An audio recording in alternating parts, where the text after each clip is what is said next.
무슨 말이에요? 우리 자위대가 마음만 먹으면 한국군이야 24시간도 안 돼. 불바다가 될 텐데 대체 무슨 배짱으로 저러는 건지 참 어이가 없네요.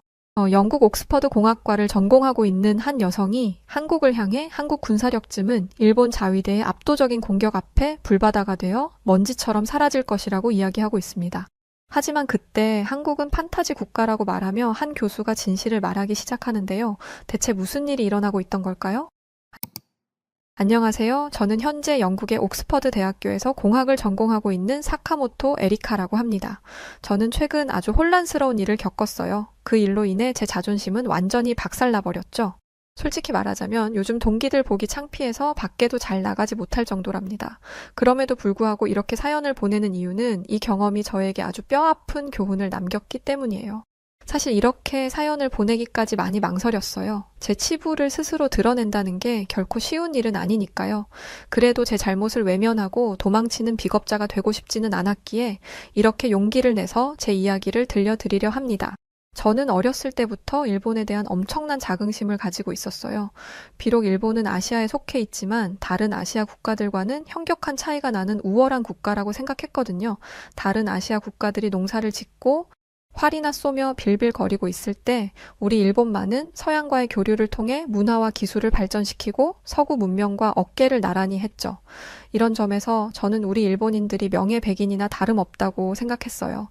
솔직히 우리 일본을 다른 아시아 국가들과 함께 아시아라는 같은 카테고리에 묶는 것 자체가 저는 기분이 나빴어요. 왜냐하면 일본은 그들과 전혀 다른 길을 걸어왔으니까요. 한국이나 중국이 일본과 같은 수준에 도달하기엔 아직 갈 길이 먼 것이 사실이잖아요. 특히 한국은 과거 우리 일본의 식민지였죠.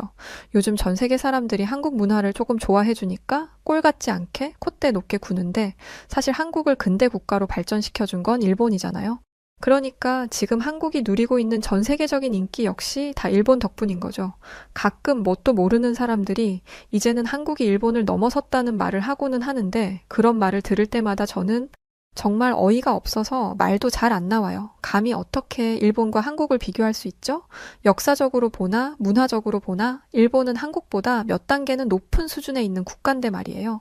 저의 이런 생각은 옥스퍼드에 와서도 달라지지 않았어요. 일본이 아시아의 독보적인 리더라는 자부심은 제 마음 깊은 곳에 굳게 자리 잡고 있었죠. 그런데 문제의 그날 제 가치관은 뿌리부터 흔들리게 되었답니다. 그날 강의의 주제는 초거대 인공지능 AI였는데 저는 당연히 일본이 이 분야에서 선두를 달리고 있을 것이라고 생각했어요. 일본은 세계적으로 인정받는 기술 강국이니까 AI 분야에서도 최고 수준일 거라고 막연하게 생각한 거죠. 그런데 교수님이 보여주신 전 세계 AI 기술 순위는 제 예상과 전혀 달랐습니다. 글쎄, 한국이 미국에 이어 세계 2위에 랭크되어 있는 게 아니겠어요? 심지어 일본은 5위 안에 있지도 않더군요. 저는 제가 헛것을 보고 있나 싶어서 눈을 비비고 다시 한번 화면을 봤습니다. 하지만 여전히 화면에 적힌 순위는 변하지 않았어요. 2위 자리에 대한민국이라는 글자가 선명하게 적혀 있었죠. 일본이 아니라 한국이 AI 분야에서 세계 2위라니 이건 도저히 받아들일 수 없는 일이었어요. 아니 이게 말이 돼? 뭔가 잘못된 거 아니야? 저는 그렇게 중얼거리며 주변을 둘러봤어요. 그런데 다른 학생들은 그저 고개를 끄덕이며 결국 저는 벌떡 일어나 교수님께 이렇게 질문했습니다. 교수님, 어떻게 한국 같은 후진국이 AI 분야에서 세계 2위인 것인지 잘 이해가 되지 않습니다. 혹시 자료에 오류가 있는 건 아닐까요? 그러자 교수님은 무슨 뚱딴지 같은 소리를 하냐는 표정을 짓더니 이렇게 답하셨죠. 자료에 오류는 없습니다. 이 자료는 최근 국제연구기관에서 발표된 최신 통계를 가져온 거니까요. 정작 오류는 한국을 후진국이라고 생각하는 학생한테 있는 것 같은데요. 그 순간 학생들이 일제히 저를 쳐다보며 웅성거리기 시작했어요. 어떤 애들은 대놓고 저를 비웃고 있었고 또 다른 애들은 어이없다는 듯 고개를 젓고 있었죠. 저는 창피하기도 하고 화가 나기도 해서 얼굴이 새빨개졌어요. 태어나서 이런 모욕을 당하는 건 처음이었죠. 결국 저는 교수님께 이렇게 따져 묻기 시작했습니다. 교수님의 말씀 납득할 수 없습니다. 한국이 세계 2위인데 일본은 순위권에 있지도 않다니요? 옛날에 일본이 한국을 지배했던 건 알고나 하시는 말씀이세요? 그러자 교수님은 천천히 고개를 저으시더니 이렇게 말씀하시더군요. 애초에 초거대 AI 프로그램을 만들 수 있는 국가가 전 세계에서 얼마 되지 않아요. 안타깝게도 일본은 자체적으로 초거대 AI 프로그램을 만들 기술을 가지고 있지 않고요. 그리고 한국과 일본 사이에 어떤 과거가 있었든 현재 한국은 전 세계를 선도하는 인류 국가죠.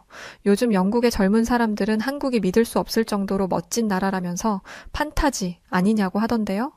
교수님의 말을 들은 저는 너무 어이가 없어서 헛 웃음이 나왔어요. 한국이 전 세계를 선도하다니요? 이게 대체 무슨 말도 안 되는 소리인가요? 교수님은 지금 뭔가 단단히 착각하고 계셨고 저는 억울한 목소리로 이렇게 말했습니다. 과거에 일본은 전 세계 기업 순위 상위권에 14개의 기업을 랭크시킬 정도로 잘 나갔어요. 이 정도는 되어야 인류 국가라고 할 수 있는 것 아닌가요? 그때 한국은 어땠는지 아세요? IMF 터져서 망하기 직전이었다고요. 저는 이쯤이면 교수님도 정신 차리셨을 거라고 믿었어요. 하지만 교수님의 입에서 나오는 말은 제 예상을 아득하게 뛰어넘는 것이었답니다. IMF 얘기를 하면 이 말을 하지 않을 수 없네요. 학생은 한국인들이 IMF를 극복하기 위해 금 모으기 운동을 했다는 걸 알고 있나요? 더 놀라운 것은 이런 일이 한 번만 있었다는 게 아니에요. 과거 한국이 대한제국이던 시절, 그때도 한국인들은 나라가 일본에게 진 빚을 갚기 위해 스스로 국채보상 운동이라는 것을 시작했어요. 당시 천민 계급조차 기부를 했을 정도였고, 세계 어느 국가도 못할 일을 한국은 한 거예요, 학생. 그러면서 교수님은 한국인들의 인성이 아주 훌륭하다며 입에 침이 마르도록 칭찬을 늘어놓았죠. 그런데 교수님의 말을 듣고 있자니 점점 속에서 열불이 나더라고요. 대체 어딜 봐서 한국인들의 인성이 훌륭하다는 것인지 납득이 되지 않았죠. 한국인들의 인성이 훌륭하다니 지금 대체 무슨 말씀을 하시는 거예요? 한국인들은 다케시마가 자기들 영토라고 매번 거짓말만 늘어놓는 족속들이라고요. 우리 자위대가 출동하면 24시간도 안 돼서 가루가 될 것들이 겁도 없이 진짜. 제가 이렇게 말하자 강의실 아는 순간 얼어붙은 듯 고요해졌고 학생들은 놀란 표정으로 저를 쳐다보았고 공기 중에는 팽팽한 긴장감이 감돌았죠. 교수님은 잠시 저를 바라보더니 깊은 한숨을 내쉬며 차분하지만 단호한 목소리로 말씀하시기 시작했어요. 학생, 자네가 지금 말한 것들은 전혀 사실이 아니에요. 우선 독도는 한국이 시류 지배하고 있는 한국 고유의 영토입니다. 이건 국제법과 역사에 근거한 부정할 수 없는 사실이죠. 그리고 자위대가 한국군을 짓밟을 수 있다고 했는데 이건 역시 틀린 말입니다. 사실은 오히려 그 반대죠. 만약 독도 때문에 한국과 일본 사이에 전쟁이 난다면 100% 한국이 승리할 거예요. 그러면서 교수님은 일본의 자위대는 엄밀히 말해서 정식 군대도 아니지 않냐고 하시더군요. 2차 세계대전에서 패망한 후 미국의 압력에 의해 만들어진 엉터리 집단, 경찰 예비대가 후에 자위대로 이름만 바뀐 것에 불과하다면서 말이죠. 그에 비해 한국군은 뛰어난 자질을 가지고 있어요. 최고의 성적을 받은 우수한 학생들이 사관학교에 입학하고 그곳에서 철저한 훈련과 교육을 받으며 성장하죠. 게다가 한국은 오랜 기간 북한과의 대치 상황 속에서 살아왔고 그런 환경에서 성장한 군대는 절대 만만치 않아요. 그들의 전투력은 세계적으로 인정받고 있죠. 만약 한국군이 자위대와 전면전을 벌인다면 한국군이 자위대를 손쉽게 압도할 거예요. 그 말에 저는 엄청난 모욕감을 느꼈고 이렇게 반박하기 시작했습니다. 과거에 자위대가 방패였다면 지금은 날카로운 창으로 바뀌고 있는 중이거든요. 예전에는 평화 헌법 때문에 공격력 무기를 가질 수 없었지만 요즘 일본은 그 헌법 내용을 바꿔서 강력한 군대를 만들려고 하고 있다고요. 그리고 만약 올해 11월 트럼프가 미국의 대통령이 된다면 상황은 일본에게 더 유리해지죠. 트럼프는 현재 일본에게 쌍무적 안보 동맹을 요구하고 있어요. 만약 일본이 위험에 처하면 미군이 도와주고 반대로 미국이 위험에 처하면 자위대가 도와준다는 게 그 내용인데 미국의 군사적 지원을 해주려면 어떻게 해야겠어요? 강력한 군사력을 가져야겠죠. 결국 트럼프가 대통령이 되는 순간 자위대는 한국군과도 비교도 되지 않는 강력한 군대로 탈바꿈하게 된다는 말이에요. 할 말을 마친 저는 이번에야말로 교수님이 제 입장을 이해하실 것이라 생각했어요. 하지만 교수님의 반응은 제 기대와는 정반대였죠. 자네가 말한 것들은 전부 가능성에 불과해요. 우선 일본과 미국의 쌍무적 안보 동맹에 앞서 트럼프가 일본의 방위비 증액을 요구할 텐데 안타깝게도 현재 일본의 재정 상황이 그리 여유롭지 않죠. 일본 화폐의 가치는 끝도 없이 추락하고 있고 외환 보유액 역시 역대 최저를 갱신하고 있어요. 그러면서 교수님은 충격적인 이야기를 이어가셨는데 그건 바로 일본에게는 앞으로 경제가 성장할 희망조차 없다는 것이었죠. 애초에 일본의 경제가 발전한 과정을 보면 스스로의 뛰어난 능력이나 창의적인 기술로 인해 부를 창출한 것이 아니라 냉전과 한국 전쟁으로 인해 운 좋게 급성장을 한 것이었죠. 그러니 발전에 한계가 있는 거고요. 반면에 한국은 반도체, 전자제품, AI, K 콘텐츠까지 그야말로 전 세계를 휩쓸고 있어요. 전 세계를 상대로 한국의 독창적인 기술과 문화를 수출 중인 한국은 다른 국가들과 치열하게 경쟁하며 점점 더 발전하고 성장해 나갈 거예요. 일본이 국내 시장에서 도태되는 동안 말이죠. 저는 교수님의 폭격과도 같은 말들에 정신이 다 혼미해질 지경이었어요. 하지만 교수님의 독설은 아직 끝나지 않았죠. 만약 학생의 바람대로 자위대가 강력한 군대로 거듭나는데 성공한다고 해도 여전히 자위대는 한국군의 상대가 되지 않아요. 지금부터 그 이유를 알려주죠. 우선 자위대가 보유하고 있는 무기들이 형편없기 때문입니다. 자위대는 대체로 일본이 자체 생산한 무기를 사용하는데 이 무기들은 어린애들 장난감 수준에 불과해요.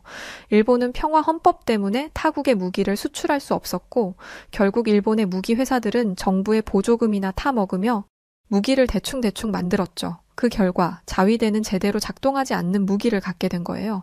심지어 2021년에는 일본의 최신의 초계기 P1이 첫 비행 후 착륙 중에 활주로를 벗어나는 사고도 있었어요. 교수님의 말이 계속될수록 저는 꼭 나락으로 떨어지는 기분이었어요. 제가 그토록 자부심을 가지고 있던 일본이 이런 형편없는 평가를 받다니 마음이 찢어질 것만 같았죠. 찔끔 나오는 눈물을 애써 삼키고 있는데 교수님은 멈추실 생각이 없어 보였고 괜시리 한국을 두고 한마디 던졌다가 교육 오프닝에서 완벽하게 타켓이 되어 혼쭐이 나야만 했었습니다. 반면에 학생, 잘 들어요. 한국군은 최첨단 무기를 보유하고 있지요.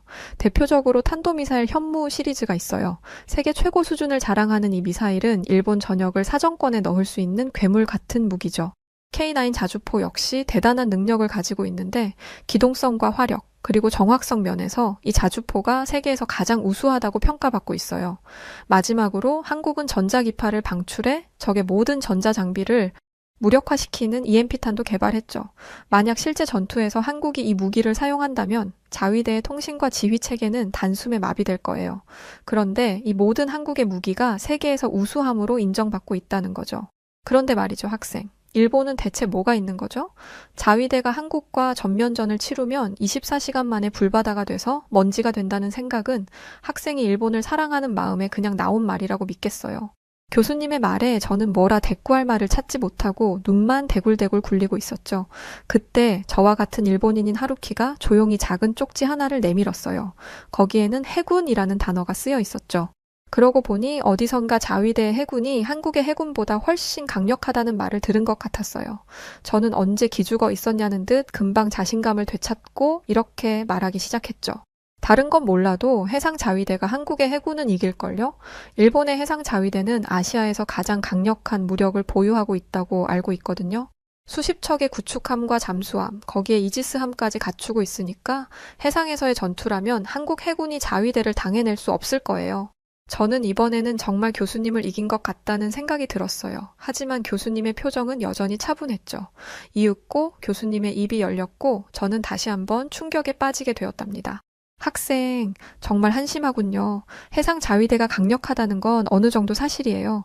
하지만 한국 해군에게는 세종대왕함이 있어요. 세종대왕함은 단순한 전투함이 아닌 떠다니는 방공기지나 다름없어요. 이 함은 세계에서 가장 강력한 이지스 시스템과 함께 최첨단 미사일도 보유하고 있어서 적들을 추적한 다음 한꺼번에 박살낼 수 있죠. 게다가 한국은 세계 시장에서 가장 앞서가는 조선 기술을 보유하고 있어요. 그리고 이 뛰어난 기술력으로 만든 최첨단 전투함들이 바로 한국 해군의 핵심 전력이죠. 자, 이래도 해상 자위대가 한국 해군의 상대가 될 수 있을 거라고 생각하나요? 그리고 학생은 역사를 좀 배워야겠네요. 일본이 바다에서 한국을 이겼던 적이 있나요? 무지성 자신의 나라를 칭송하기보다 진실을 배우는 노력을 하세요, 학생.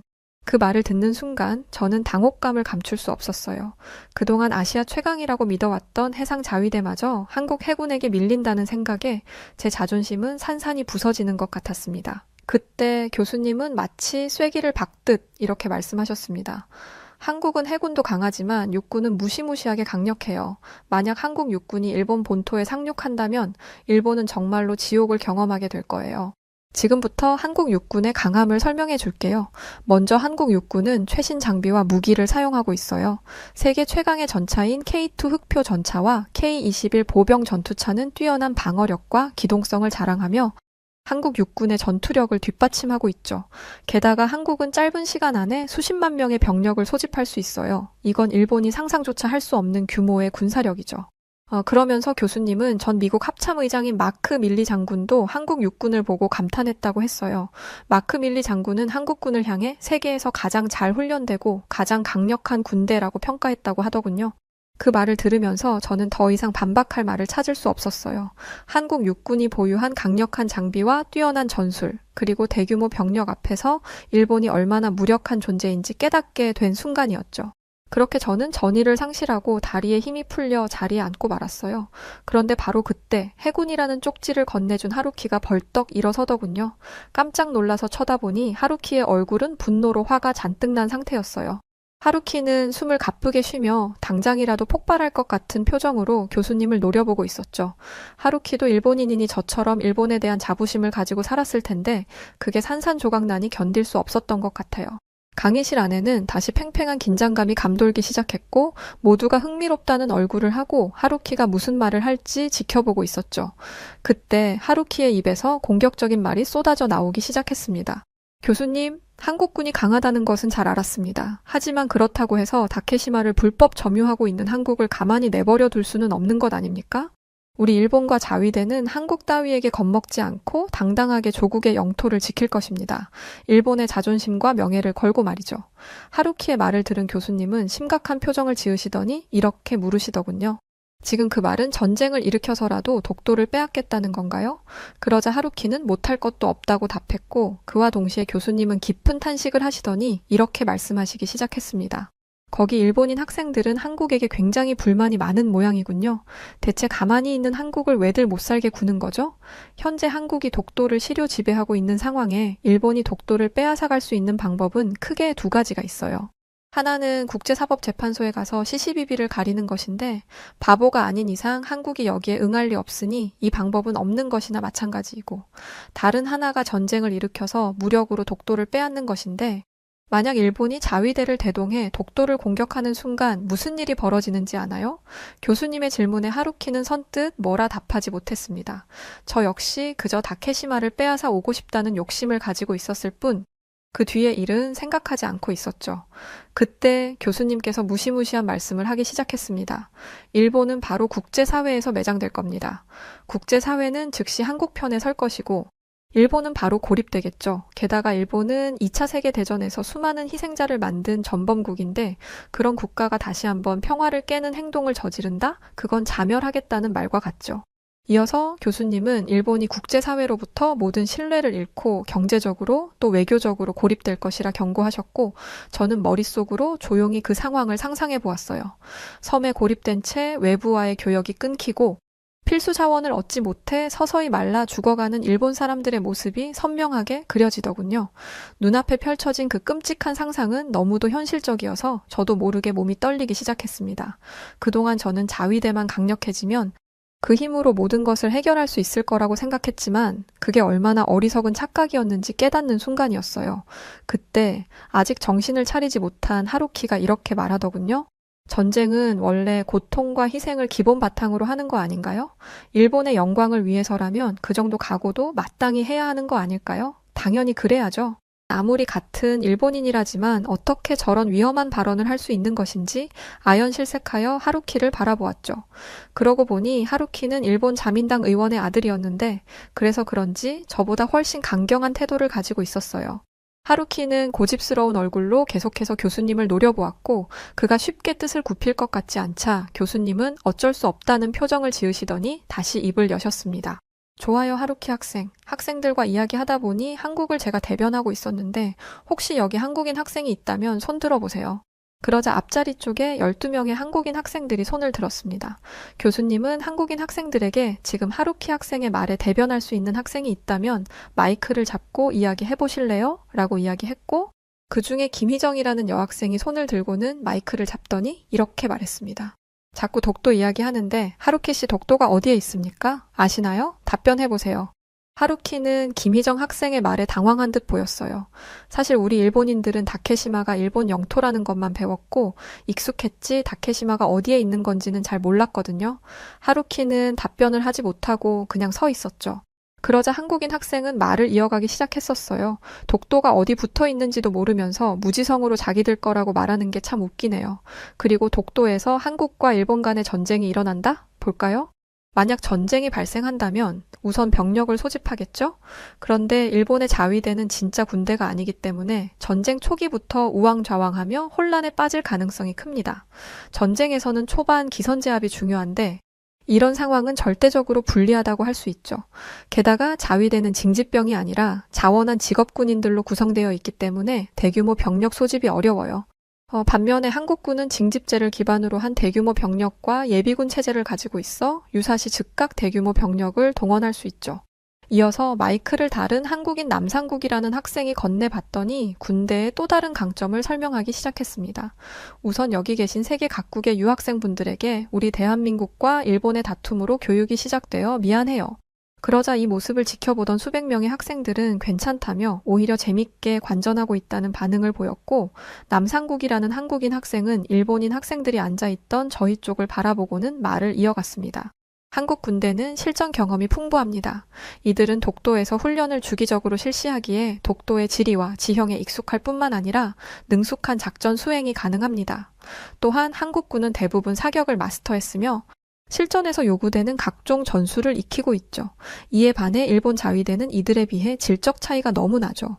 결국 일본이 한국을 상대로 전쟁을 시작한 것은 그 자체로 엄청난 실수가 될 것입니다. 하루키는 여전히 굳은 표정으로 한국인 학생의 말을 듣고 있었지만 그의 눈빛에서는 짙은 당혹감이 엿보였습니다. 강의실 안은 무거운 침묵이 감돌았고 학생들은 숨죽이며 상황의 전개를 지켜보고 있었죠. 하루키는 잠시 뭔가를 고민하는 듯 하더니 좋은 생각이 떠올랐는지 실실 웃으며 이렇게 말하더군요. 하지만 거기 한국인 학생분, 우리 일본은 세계 3위의 경제 대국인걸요? 아무리 지금 일본의 경제 상황이 어렵다고는 하지만 그래도 일본이 한국보다는 주머니 사정이 넉넉하죠. 그러니까 자금력이 뒷받침된다면 전쟁이 길어질수록 유리한 건 결국 일본 아닌가요? 하루키의 말을 들은 남상국 학생은 어이가 없다는 듯 피식 웃더니 이렇게 답했습니다. 저기 미안하지만 이 전쟁은 절대 장기전이 되지 않아요. 한국이 속전속결로 이 전쟁을 끝내버릴 테니까요. 일단 전쟁이 시작되면 한국 공군은 최첨단 스텔스기인 F-35, 40대를 띄워 압도적인 물량으로 초반 우위를 점할 겁니다. 물론 일본도 F-35 전투기를 보유하고 있기는 하지만 한국이 훨씬 더 많은 수를 가지고 있고 같은 전투기라고 할지라도 한국만이 가진 첨단 전자장비와 통합 전술 시스템 덕분에 한국 공군은 일본을 압도할 것입니다. 일본의 주요 군사 시설들은 한국 공군의 초기 공습으로 무력화될 것이고 그대로 전쟁은 마무리되는 거죠. 다시 말해 일본의 엔화가 얼마가 있든 아무 소용 없다는 겁니다.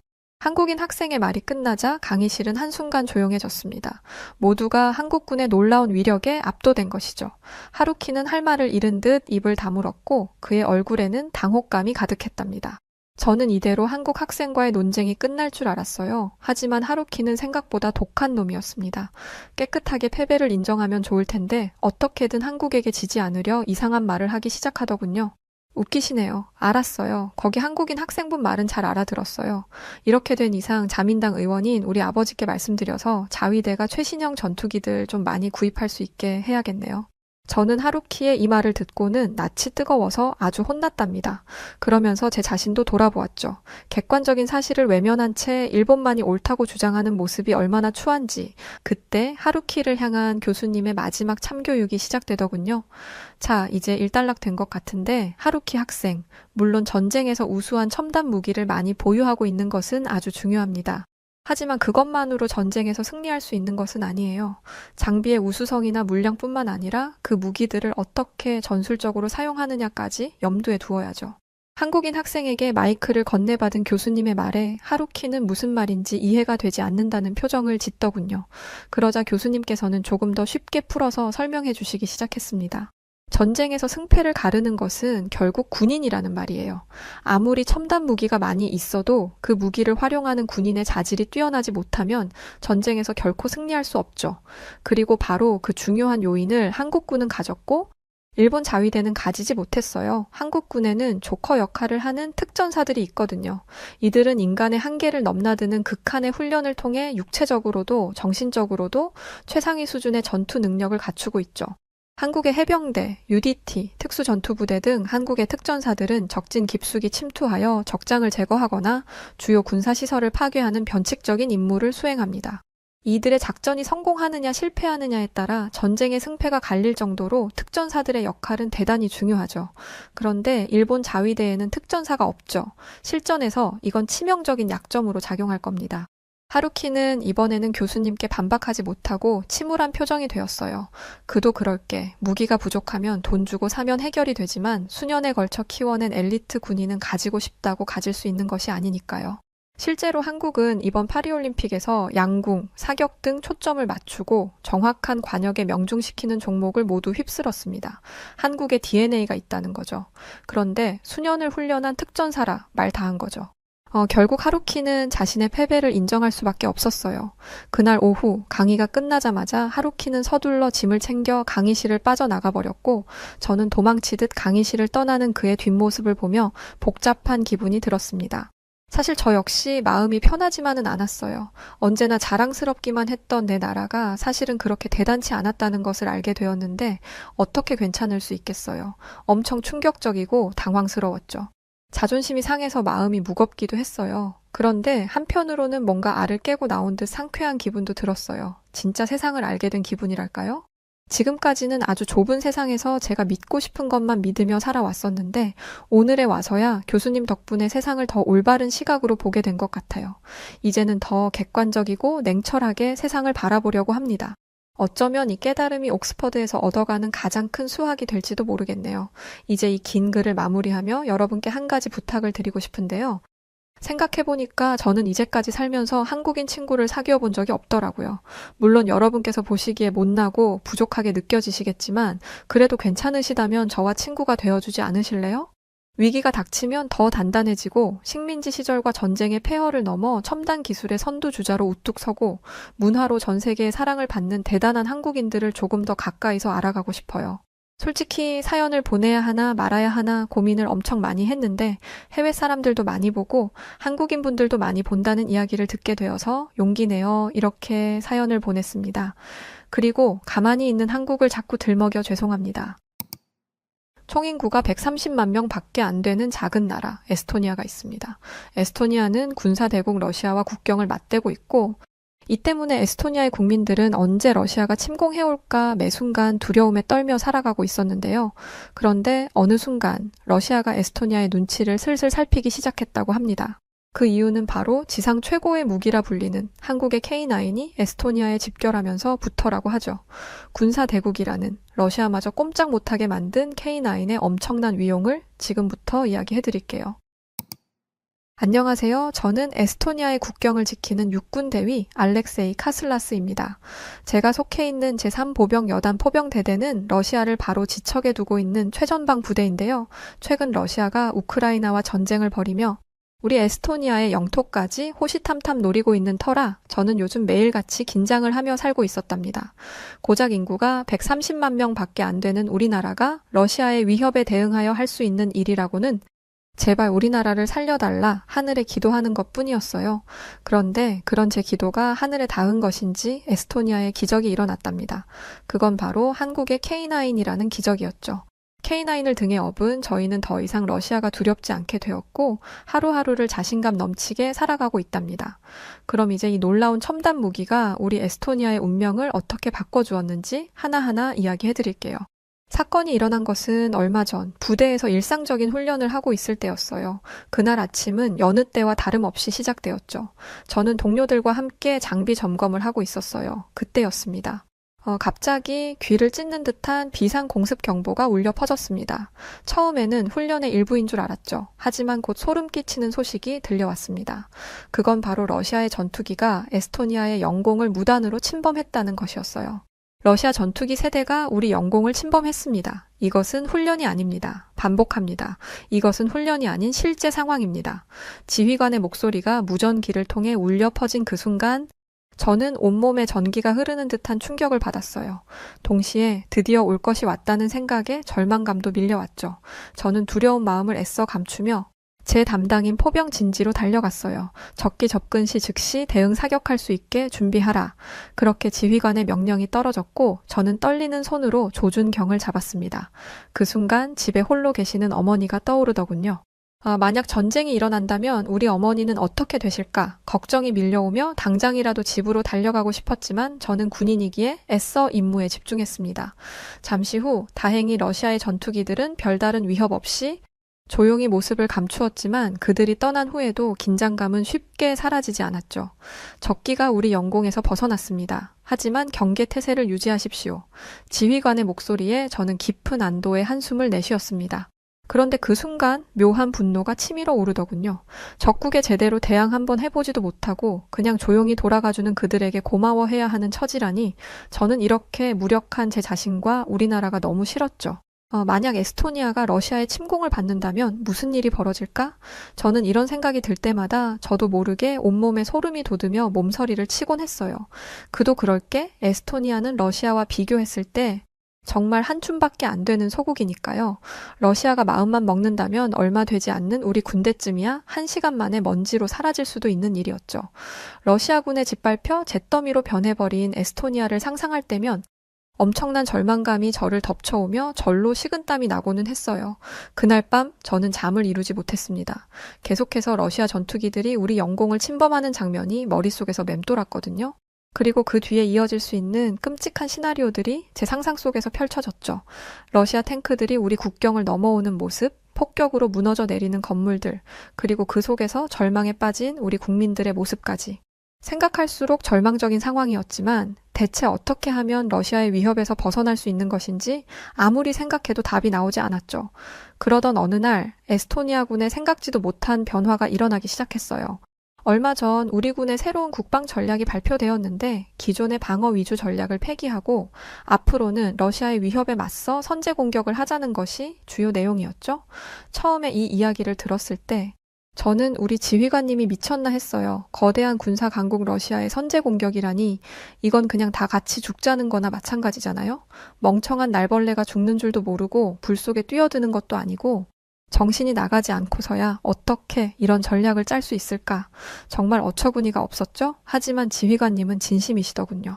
지휘관님은 언제까지 러시아에 끌려다닐 수는 없는 노릇이라며 이제는 우리도 과감하게 행동할 때라고 강력하게 주장하셨어요. 그러면서 러시아의 망치가 에스토니아의 머리를 내려칠 때까지 가만히 앉아 있을 수 없다고 하셨죠. 지휘관님의 얼굴은 확신으로 가득 차 있었고 그런 지휘관님을 보며 몇몇 동료들은 용기가 생겼는지 환호성을 지르기도 했어요. 그렇지만 꿈과 현실은 다른 것이잖아요. 저는 감히 우리가 러시아에게 선제 공격을 가하는 것이 맞는 것인지 아니 그 전에 우리 군에게 러시아를 공격할 만한 힘은 있는 것인지 회의적인 생각이 들었죠. 하지만 제가 어떤 생각을 가지고 있건 저는 상관의 명령에 따라야 하는 군인이었고 그날 이후 저희 부대는 새로운 전략에 맞는 훈련을 하기 시작했어요. 그리고 얼마 지나지 않아 저는 지휘관님의 자신감이 어디에서 나온 것인지 알게 되었답니다. 이게 바로 우리의 미래이자 새로운 힘입니다. 지휘관님의 소개와 함께 거대한 철갑 괴물이 우리 앞에 모습을 드러냈어요. 그건 바로 에스토니아 부대에 새로 도입된 한국의 K9 자주포였죠. 알고 보니 러시아를 선제 공격하겠다는 우리의 새로운 전략은 모두 한국 K9의 강력함을 기반으로 만들어진 것이었어요. 처음으로 K9 운용 훈련을 하던 날, 저는 그 전율을 아직도 잊을 수 없답니다. 발사 버튼을 누르는 순간 엄청난 굉음과 함께 포신에서 강력한 불꽃이 튀어나오며 대지가 울리고 하늘이 갈라지는 듯했죠. 포탄이 날아가는 모습은 그야말로 장관이었어요. 저는 저도 모르게 감탄을 연발하며 이게 바로 세계에서 손꼽히는 강국, 한국이 가진 힘이구나 라는 생각을 했죠. K9은 정말이지 알면 알수록 놀라운 무기였어요. 훈련이 거듭될수록 그 성능에 감탄하지 않을 수 없었죠. 어느 날 훈련에서 10km나 떨어진 목표물을 향해 사격을 했는데 믿기지 않겠지만 저는 한 방에 정확히 목표물을 명중했어요. 솔직히 말해서 저는 그렇게 뛰어난 명사수는 아니거든요. 이건 전부 K9이 가진 힘이었죠. 그런데 한국의 K9의 위력은 여기서 끝이 아니었어요. 무려 52톤이나 되는 중장비인데도 불구하고 험한 지형을 거침없이 달리더라고요. 게다가 승차감도 아주 훌륭했죠. 한 번은 진흙과 자갈이 잔뜩 깔린 곳에서 훈련을 했는데 과장 조금 보태서 K9은 마치 최고급 세단처럼 부드럽게 움직이는 게 아니겠어요? 제 동료 중 한 명은 여기에 타고 있으면 마치 호텔 침대에 누워있는 것 같아 라며 농담하기도 했죠. 그렇게 K9의 운용 훈련이 거듭될수록 저와 동료들은 러시아와의 전투에서 승리한다는 것이 더 이상 불가능한 꿈이 아님을 느꼈어요. K9은 포 조준부터 발사까지 모든 과정이 자동화되어 있어서 우리의 반응 속도를 크게 높여주었죠. 이거 꼭 최신식 게임기로 전쟁하는 것 같아. 동료들은 이렇게 감탄하며 입을 다물지 못했죠. 또 K9은 장갑도 아주 튼튼해서 에스토니아 병사들의 생존율을 크게 높일 수 있을 것 같았어요. 한 번은 모의 전투 중에 적의 포화에 노출된 적이 있었는데 K9 안에 있으니 마치 철옹성 안에 있는 것처럼 안전하다는 느낌이 들더라고요. 우리에게 K9만 있다면 그 어떤 상황도 두렵지 않았어요. 실제로 얼마 전에 K9을 이용해 대규모 실전 훈련을 실시했는데 이 훈련의 목표는 가상의 러시아군 기지를 완전히 초토화하는 것이었죠. K9의 포신이 하늘을 향해 솟구치고 거대한 폭발음과 함께 불기둥이 치솟아 오르는데 그 순간 정말 설명할 수 없는 희열이 느껴지더군요. 단 30분 만에 가상의 러시아군 기지는 완전히 초토화되었죠. 훈련이 끝난 후 모두의 얼굴에는 자신감이 흘러넘쳤어요. 이제 우리는 러시아의 위협이 더 이상 두렵지 않았죠. 지금부터는 러시아가 우리를 두려워해야 할 시간이었어요. 그리고 알고 보니까 러시아 놈들 생각보다 그렇게 강하지 않은 것 같더라고요. 먼저 러시아군은 장비 문제가 심각했어요. 전선에서 러시아 탱크들은 하루가 멀다 하고 고장이 났고 심지어 연료가 떨어져 도로에 쓰레기처럼 버려져 있는 경우가 많다고 하더라고요. 한국의 K9은 지금까지 단 한 번도 고장 난 적이 없는데 말이죠. 질적인 차이가 너무 심하게 나니까 이건 실전에서 싸움이나 될까 싶더라고요. 게다가 러시아군은 통신체계도 형편없었어요. 개념이 없는 건지 아니면 장비가 없는 것인지 러시아 병사들은 보안도 되지 않는 일반 휴대전화로 통신을 하다가 적군에게 발각되는 일이 비일비재했다고 하더군요. K9에 탑재된 최첨단 통신 장비를 사용하는 우리로서는 러시아군의 후진성이 정말 황당하기도 하고 한심하기도 했어요. 그런데 정말 심각한 문제는 따로 있더군요. 그건 바로 러시아군의 보급 체계였죠. 글쎄, 러시아 병사들은 식량이 없어서 백가죽이 등에 붙은 채로 전투에 나선다는 거예요. 심지어 총알도 부족해서 제대로 된 전투를 못하는 경우도 있었다고 하더군요. 그에 비해 우리 에스토니아군은 러시아군에 비해 머릿수는 적어도 항상 충분한 보급을 받는데 말이죠. 상황이 이렇게 되자 우리 군은 점점 더 자신감을 얻어갔어요. 세계 2위의 군사 대국이라더니 러시아 놈들 실상은 별것도 아니었다는 생각이 들었죠. 자신감을 얻은 우리 군은 K9을 이용한 훈련에 박차를 가하기 시작했어요. K9의 압도적인 기동성을 이용해 빠른 전술을 구사한다면 러시아군을 초토화시키는 것도 가능할 것 같았죠. 한국의 K9으로 빠르게 이동하면서 정확한 포격을 가하면 러시아군은 속수무책으로 무너질 거야. 걔들은 군뱅이처럼 느려서 제대로 대응도 못할걸? 우리 병사들은 모였다 하면 이런 이야기를 나누었고 어느새 우리도 할 수 있다는 자신감이 부대 전체에 퍼져나갔죠. 심지어 어떤 병사들은 러시아 놈들 우리나라에 쳐들어오기만 해봐라. 초전박사를 내줄 테니 라고 각오를 다지기도 했답니다. 한 번은 야간 기동 훈련을 했는데 K9의 성능이 정말 빛을 발했어요. 칠흑 같은 어둠 속에서도 K9은 정확하게 목표물을 타격했죠. 저와 동료들은 러시아군은 죽었다 깨어나도 이런 무기 만져보지도 못할 텐데 불쌍해서 어쩌냐 라고 말하며 다시 한번 자신감을 불태웠어요. 그리고 이런 변화는 단순히 군대 내부에만 머물지 않았죠. 에스토니아 국민들도 우리 군에 대한 신뢰와 자부심을 갖기 시작했어요.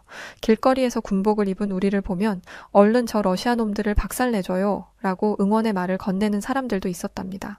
어느 날 저는 휴가를 나갔다가 어떤 할머니를 만났는데 그 할머니는 제게 과자를 하나 건네시며 이렇게 말씀하셨죠. 우리 군인들이 요즘 부쩍 강해진 것 같아서 덕분에 안심하고 살 수 있어. 고마워요. 그 순간 가슴속에서 뜨거운 무언가가 올라오는 걸 느꼈어요.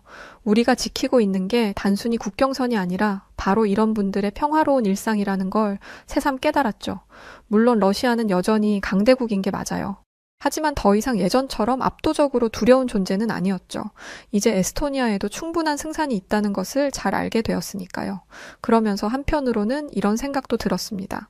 우리 에스토니아가 러시아와 국경을 접해 안보의 불안을 해소하고자 지상군 화력 세계 최고의 포라고 불리는 한국의 K9을 고작 36대 확보한 것만으로도 이 정도의 국방력이 강화되었는데 과연 이런 무시무시한 세계 최강의 K9을 독자 개발해내고 있는 한국이라는 나라의 국방력은 얼마나 대단할까 그런 생각을 하니까 정말 소름이 다 돋더라고요. 얼마 전에는 나토 연합 군사훈련에 참가하게 되었는데 그건 제 인생에서 가장 흥분되는 경험이었죠. 에스토니아 부대는 우리의 자랑, K9 자주포를 가지고 참가했어요. 미국, 영국, 독일과 같은 세계적인 군사 대국들이 모두 참여하는 훈련이기에 긴장될 법도 했지만 저는 오히려 기대와 흥분이 되었어요. 예전에는 저 강대국들 사이에서 깍두기 취급이나 받았겠지만 지금은 상황이 달라졌으니까요. K9으로 무장한 우리는 이제 당당하게 저들과 어깨를 나란히 할 수 있게 되었죠. 연합훈련장에는 각국에서 온 수많은 장갑차와 자주포들이 늘어서 있었어요. 미국의 M109, 독일의 PZH-2000 등 세계 최고의 화력들이 한자리에 모여 있었죠. 우리는 한국의 K9과 함께 당당히 자리를 잡았고요. 우리 뒤에 K9이 있다고 생각하니 어찌나 든든하던지요. 이제는 우리도 강력한 화력을 가진 나토의 당당한 일원임을 보여줄 시간이었죠.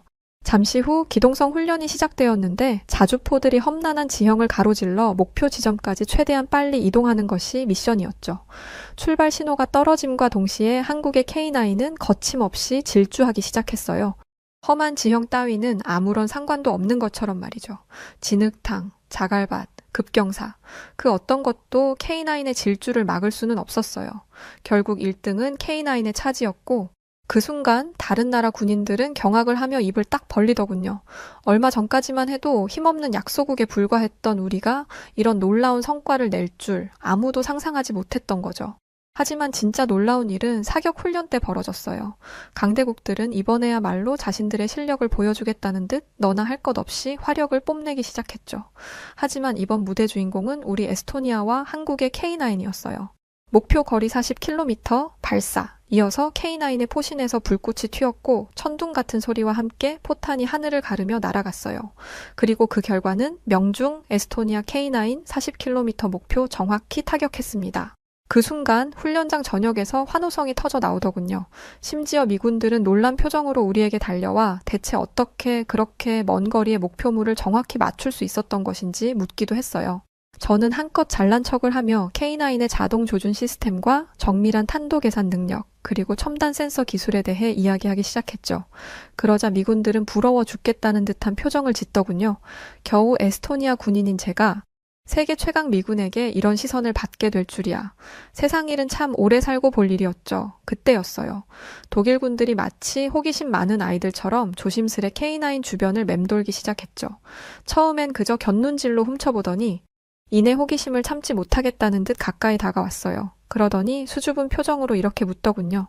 저기, 저 태어나서 이렇게 멋진 무기를 처음 봐서 그런데 좀 구경해봐도 됩니까? 에스토니아의 작은 군대가 세계 최강 중 하나인 독일을 감탄시켰다니 이건 정말 꿈만 같은 일이었어요. 그렇게 나토 훈련을 성공적으로 마치고 에스토니아로 돌아오는 비행기 안에서 저는 가슴이 벅차올랐습니다. 세계 최강 군대들과 어깨를 나란히 하고 심지어 그들을 뛰어넘은 K9의 모습이 계속 눈앞에 아른거렸죠.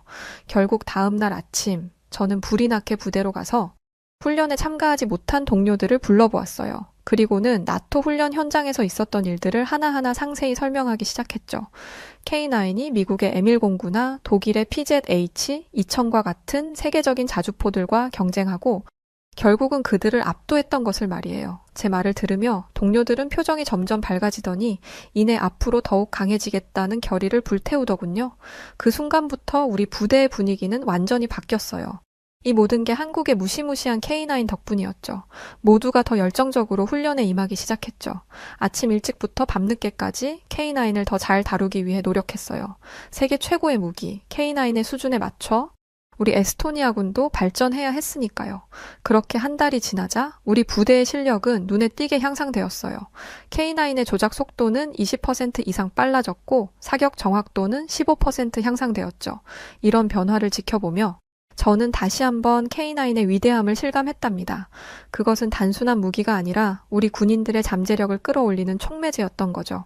그러던 어느 날 저는 우연히 한국의 방위산업 발전 과정에 대한 다큐멘터리를 보게 되었어요.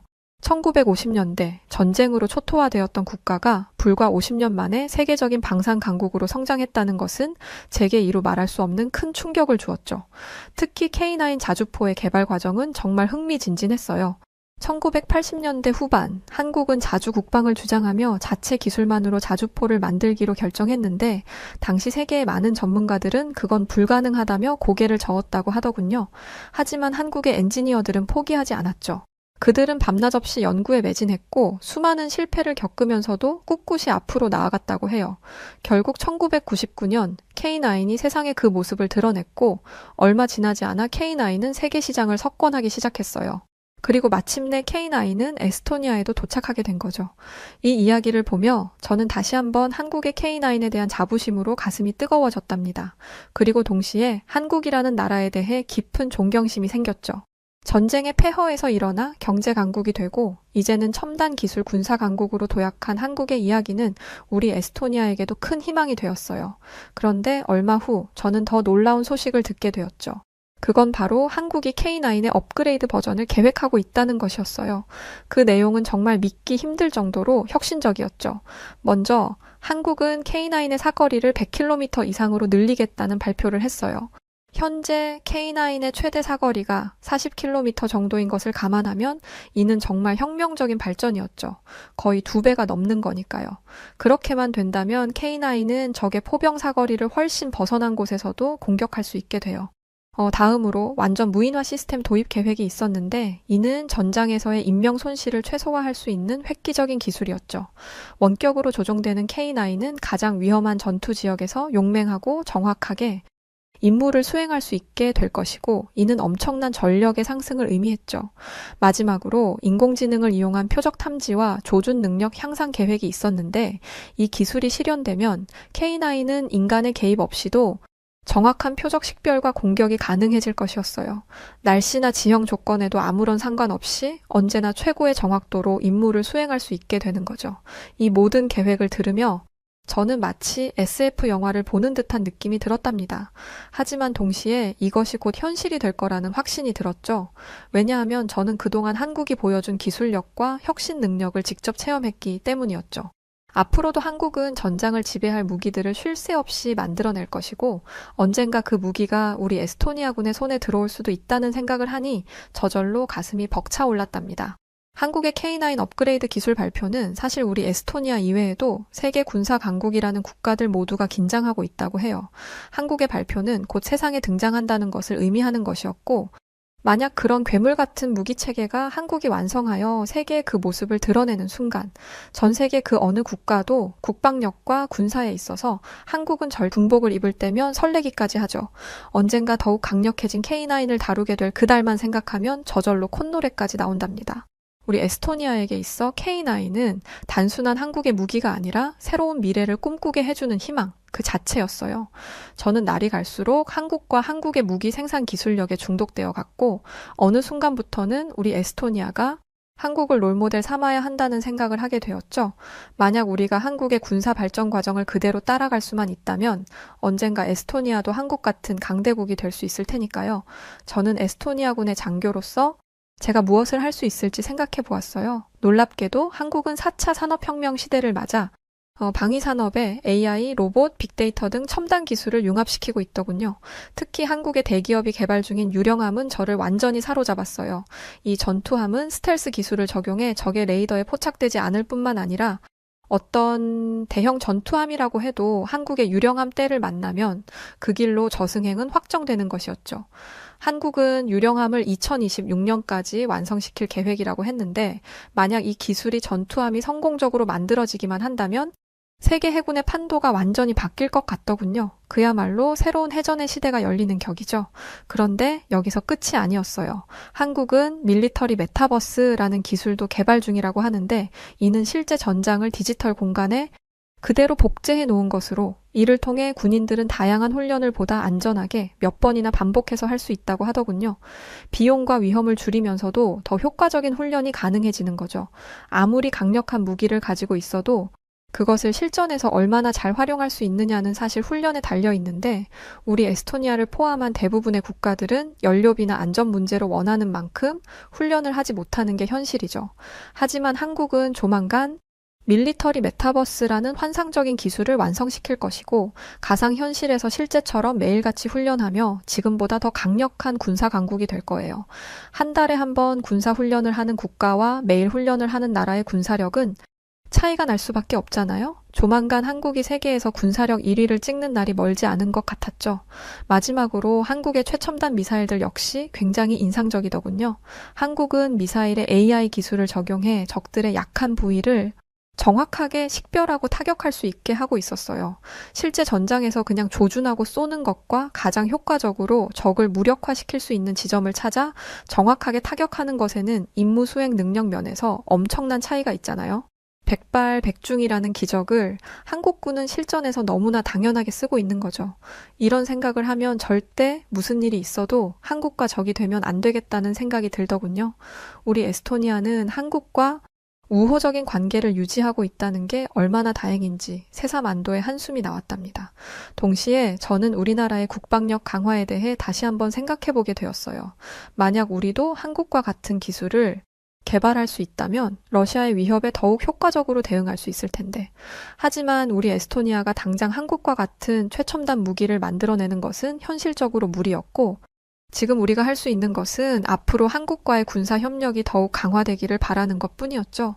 그리고 얼마 후 다행히 에스토니아 국방부에서 한국과의 방산 협력을 더욱 강화하겠다는 발표를 했어요. 저는 이 소식을 듣고 정말 기뻤죠. 한국과의 협력이 강화될수록 에스토니아의 안보도 더 강해질 테니까요. 재미있는 소식이 들려오더군요. 글쎄 북한군이 러시아에 파병을 했다는 것 아니겠어요? 그 소식을 듣는데 너무 어처구니가 없어서 저도 모르게 웃음이 터지더군요. 아니 아무리 러시아 발등에 불이 떨어졌다지만 하필 잡아도 북한의 손을 잡다니요?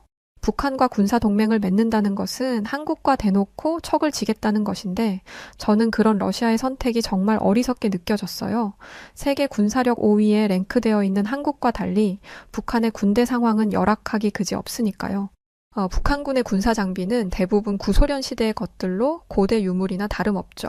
현대전은 전자교란 능력과 정밀 타격 능력 등 첨단 기술과 장비들의 싸움이라고 해도 무방한데 안타깝게도 북한은 그런 것들을 단 하나도 가지고 있지 않은 게 현실이죠. 게다가 북한은 세계에서 가장 가난한 나라이기 때문에 병사들은 죄다 영양실조 상태에 있다고 해요. 그래서 북한군은 러시아에 파병된 지 얼마 되지 않아 무더기로 탈영을 했다고 하죠.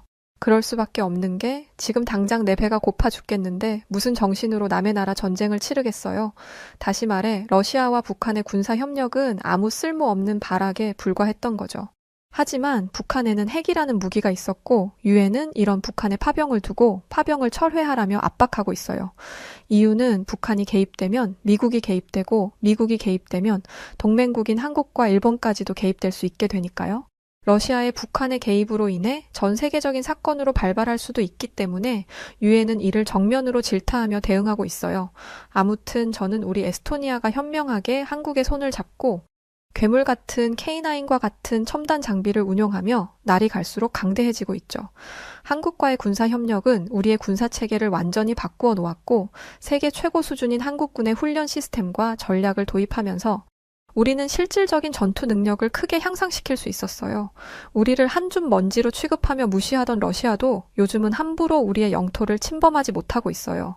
세계 2위 군사 대국임을 자랑하며 거드름을 피울 때는 언제고 이제는 우리 눈치만 슬슬 보는 꼴이 어찌나 우습던지요. 이 모든 것은 한국의 도움 덕분이고 에스토니아 장교로서 한국에 깊은 감사를 전하고 싶어요. 저는 앞으로도 한국을 존중하며 함께 발맞춰 나아갈 것을 약속드립니다. 현재 우리 에스토니아의 목표는 한국처럼 작지만 강한 나라가 되는 것이에요. 언제나 한국을 본받아 끊임없이 발전하고 한국과의 군사 협력을 소중하게 여기도록 하겠습니다. 한국에서 K9을 도입했고 도입한 K9으로 인해 우리 에스토니아에 어떤 일들이 있었는지 존경하는 한국인 분들에게 전하고 싶었어요. 너무 멋진 K9을 우리의 품에 선물해 주셔서 고맙습니다. 네, 오늘 사연 여기까지입니다. 한국의 K9 진짜 괴물이죠. 세계 유럽 나라에서도 K9을 서로 도입하고 싶어 안달이라는 말도 들은 것 같은데 정말 대단하고 자랑스럽습니다. 자, 그럼 오늘 사연 어떻게 들으셨나요? 사연이 좋으셨다면 구독과 좋아요 부탁드리고 그럼 지금까지 저는 여우튜브 송은지였습니다. 영상 끝까지 시청해주셔서 고맙습니다. 그리고 감사드리고 늘 사랑합니다. 당신만의 여우